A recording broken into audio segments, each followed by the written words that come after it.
Welcome to episode 4 of my Zero to Hero as an Arcane Mage. In this case, this is your first time here. My name is Saloon. This is my third Zero to Hero character, and for the first time ever, I'll have a movie version of the Arcane Mage series, which will be about an hour long or so. If you missed any episodes, or you like to listening to my voice, or you need something to fall asleep to, stay tuned. In this episode, I'm going to show you the road to timing all 10s.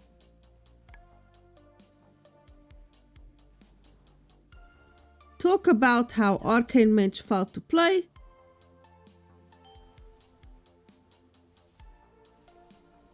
And what were the strengths and struggles. And I'll have a super cheesy review at the end of which character am I going to play next. We already know that it will be a tank. All you need to do is to get cozy and enjoy the show. So, last time I got up to 662 item level and a rating of 2303, and I timed my first +10 on a mage, which was the Theater of Pain. Now I have 7 dungeons to go. The first thing I did this week was to get the head enchant from the Horrific Visions. I didn't do it on the mage, however, because it's warbound and I expected it to be difficult, but turned out it wasn't. If you have no friends and don't take any NPC with you, it's actually quite easy. Afterwards, I jumped into a Rookery +8 as a warm-up. Nothing particularly interesting happened until we went downstairs, where the tank felt like pulling big, which was amazing for my DPS, but not so much for the healer. We got to a point where it was only me and the tank alive, and I had to ask him to throw me a word of glory or some kind of heal, because I'm gonna bleed out. I did die just as the healer arrived, but oh well, we managed to not fully wipe at least. This week's affix was the Dispelling one. As a mage, I can easily remove this from myself with Remove Curse. On the last boss, the tank tried to encourage the Red Paladin to help with dispelling, but he kind of lost his mind and started yelling brains like some zombie. Brains! We did time the dungeon and I got a measly 9 points for it. Okay, now it was time for the remaining 7 +10s. I continued my strategy from last week by applying with the note of non-lever, good vibes and lust, and added later on Dispel as well because it was that affix. As mentioned last time, I have no idea if this made any difference at all, but it was worth a try, I guess. The first +10 was a floodgate. Do you see those boxes? Apparently, if you jump on the highest one, you can completely avoid the spinning saws. But instead, I do this.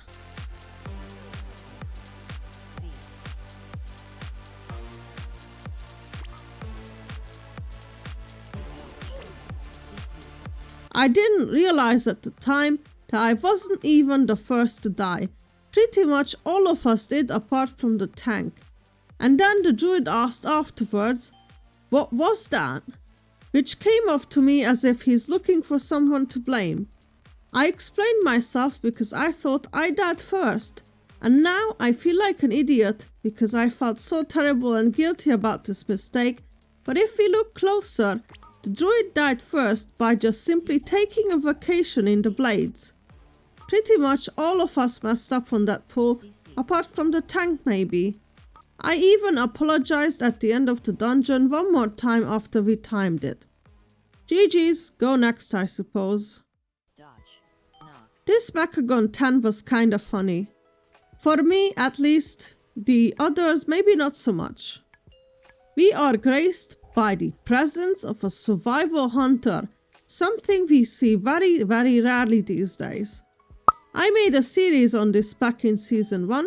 You'll find it in the description, but I also know of someone else who did a Zero to Hero on this back recently, a fellow content creator, Calibara, who is currently doing Zero to Hero on Preservation Evoker. He's a nice and very relatable person. I had a few chats with him and he's a pretty cool guy, so go give him some love after this video. I wish I could say similarly nice things about this hunter, but not really. On the second boss, he accidentally disengaged into the dog trash, which you know, could happen to anyone. And then he died to the box explosion, at least that's what it looked like. What could have been the door? I'm not sure. He got rezzed and then died from the box explosion this time for sure, but the tank did too. So we had to reset the boss. On the second attempt, he dies from the box explosion again. Being a good little hunter, he wanted to pet the robot squirrel, but that didn't end well for him either. On the last boss, we vibed at the most unexpected point of the fight. In phase 1, the Holy Paladin stood a bit too close to the cutting beam, so he took a close look at the floor, and then he got rezzed just as the balls moved. I like it cut, G. So he died again. Me and the other Paladin suggested it to vibe fast. On the second attempt, we managed to time this messy run with only 35 seconds left. In Dark Flame Cleft, I became a sacrificial lamb because the tank wanted to skip the big pack before the boss. But you can't make the jump without a speed increase, which I don't have. The warrior could have heroic leapt up, but I think we were both sacrificed for the skip instead. These were the only deaths in this key, which I found a bit silly. But whatever, we +2'd this key, so I'm not complaining. Next destination, Motherlode 10. Our tank was a little inexperienced. On the first boss, while the boss positioning was good, he never moved the boss away from the coins, so he always sucked some up, which I think means his abilities hit harder.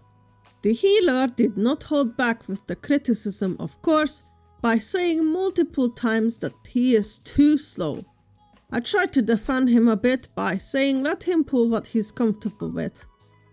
After the second boss, the DK disconnected, but luckily he came back. After the third boss, he took the criticism about being too slow to the heart and did the polar opposite and just kept pulling while everyone was fixated by a million mines. And then, ironically, the healer says, "What the fuck, dude? Stop pulling 20 at a time." Imagine being a tank in this day and age. If you're too slow, that's the problem. If you pull too much, that's the problem. I truly felt for our tank. We barely managed to time this key, but kudos to the demon hunter because he was trying to stay positive throughout rather than just constantly criticizing the tank. After this dungeon, I handed in the quest for the heroic cache, I forgot to mention, but I got a useless weapon out of it. I also got myself cloth braces crafted. I have 3 more dungeons left to complete. Cinderbrew Meadery was surprisingly easy. There were a couple individual mistakes, but nothing worth reporting. So far, I've timed everything. So naturally, something has to go wrong, and I am the cause. In Priory, I thought I positioned myself well, and my arcane orbs were hitting the wall. Except one. And that one singular orb manages to hit the patrol, of course.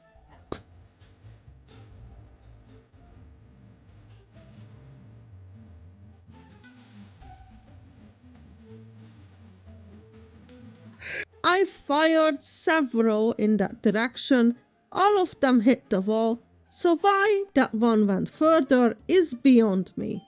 I was so incredibly frustrated at myself, I played pretty badly afterwards.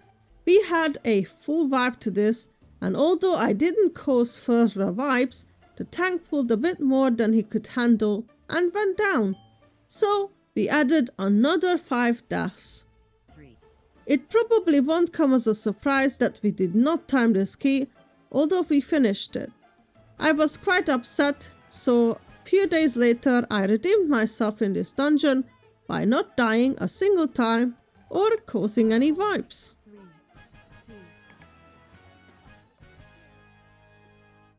The last key I needed now was Rookery 10, and man, this was harder to get into than any of the elite schools combined in the world.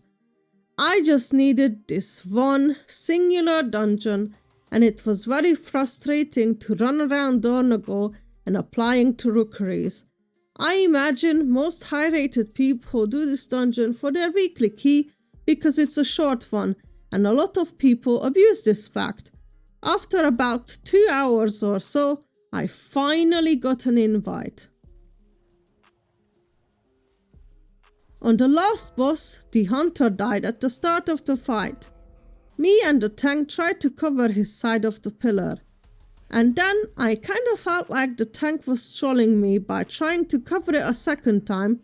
The third one spawned on him, so I thought, okay, fine, you do it then. So I left him. Then, of course, I didn't pay attention and he failed to cover the fourth one, which was really frustrating, but we managed to survive and 4-man this boss, thus hitting Keystone Hero and finishing all 10s in time. My last mage vote was shockingly terrible. You'd think from 3 mythic windows at least one would be useful, but nah fam. So, how did it feel to play Arcane Mage? Let's start with the pros. Arcane Mage is currently a meta spec. This means you will be a lot more likely to get invited, compared to a rogue for example. You also have Bloodlust, Decurse, and Mass Barrier is an awesome utility spell to help out others. This spec is quite bursty. Your cooldowns literally feel as if you were charging yourself up and then unleash a massive barrage of spells. You do this by using Evocation, followed by Arcane Surge with Trinkets, Potions, and then Touch of Magi, and then you can unleash hell. Because of how your cooldowns work, Arcane Mage is really good for focusing down big targets, for example muscles in Cinderpool Meadery, any mob that has a bigger health pool. Visually, it looks very impactful and pleasing, although I'm pretty sure I didn't play it with its full potential. I'd say it's not hard to learn. One of the big reasons why I never tried Arcane Mage before is because it was either too easy back in the first few expansions or extremely complicated like in the first season of Dragonflight. Happy to report, neither is the case anymore. I found that mages have a decent survivability. You have your own barrier, alter time, ice cold, invisibility reduces damage, and mirror images do too. Now some cons. I could not imagine playing this pack without Arcane Barrage Helper Vikora and even the Alter Time Vikora. I'm pretty sure there are more out there, but the Arcane Barrage Helper at least is pretty crucial because there are multiple different conditions on when you should use it, and it's really hard to remember those different conditions by yourself, in my opinion. Positioning Arcane Orb. Because of Arcane Orb, you really need to be conscious about your positioning. You can't just stand anywhere because, as you saw a few times already, Arcane Orb will go into Africa and pull half the dungeon and cause vibes. It's too cooldown reliant. While your cooldowns make for a nice fluid gameplay, without using your cooldowns you are literally useless. This is especially frustrating if tanks do staggered pulls or pull only small packs and you don't want to waste your cooldowns on them. Best for high keys. In lower key levels, even if you put your Touch of Magi on a high health target, things will still die a lot faster, so you might feel that you don't get any value out of your cooldown, which can be quite disappointing. The spec probably performs in higher key levels much better because of this. Overall, Arcane Mage is a pretty solid spec right now. I would definitely recommend trying it out, especially if you want easy dungeon invites.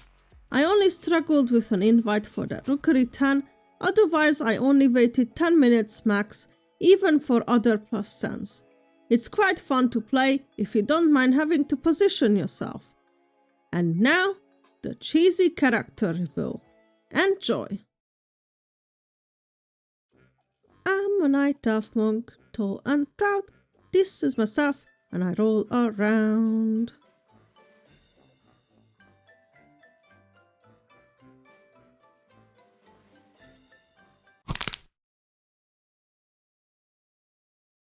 So, as you can see, I didn't make it far as a monk, and I've been resurrected by the Lich King. I guess I'll be Blood Death Knight now. Meet Die This Way. Or Diet His Way? However you want to call her. Blood DK won on the poll by quite a lot, which surprised me. I personally would have picked Bear, but it's your choice, not mine. I thank you all very much for watching if you made it this far. Stay tuned for the movie version of the Arcane Mage series. Subscribe if you haven't yet. Otherwise, come and watch this noob tanking next Sunday. Bye bye!